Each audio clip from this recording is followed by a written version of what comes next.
I got a really weird feeling in this fight here. I know Machida is the favorite, but I think Romero's going to be able to pull this off. He's the better wrestler. He should be able to dictate where this fight is going to take place. You know he's going to want to stand and trade a little bit with Lyoto. He's got to be very careful because of Lyoto's counterfighting, but if he's smart, he takes his fight down on the ground. He only has to win 3 of the 5 rounds, doesn't have to finish. I'm going to go with the upset here. I'm going to take Yoel Romero. I like this fight. I think we've got a guy who's moving his way up the rankings and a guy who's possibly sliding down a little bit. Lyoto Machida isn't quite that enigma that he used to be. I think people have kind of worked out the puzzle now. Pressure him, close the distance, and suffocate the guy, and then do your damage from close up. Machida's not quite as elusive as perhaps he was. Maybe he's lost that half a step in terms of his pace and his speed. Romero is a beast at 185 pounds. I don't know how he makes the weight. He's an absolute monster. And I like him to win this fight. I think he's the coming man. I think he's one big win away from people talking about him as a real contender for the UFC middleweight title.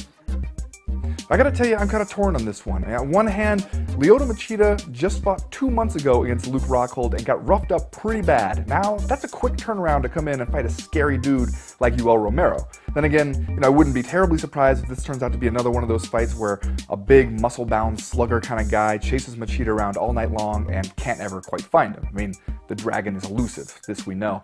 At the same time though, mainly because Machida started to look a little bit older lately, showing some of the damage and making a quick turnaround after a rough fight against Rockhold, I think eventually Romero's going to find him, and when he does, I think it's going to be trouble. I'm taking Romero via TKO.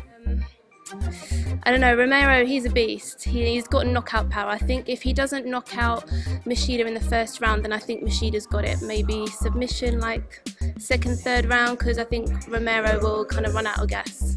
And this is one of the best matches you can possibly make at 185. The only thing I don't really like about it is how quick Machida's coming back after the loss to Luke Rockhold. 70 days seems like a very short turnaround for him, especially just how bad of a beating he took in that fight. But Machida's on point, fighting, at the highest visibility. I think he should just have too much movement, too much speed, too much accuracy for Romero, who is very explosive and can get that knockout or a big slam or anything at any time.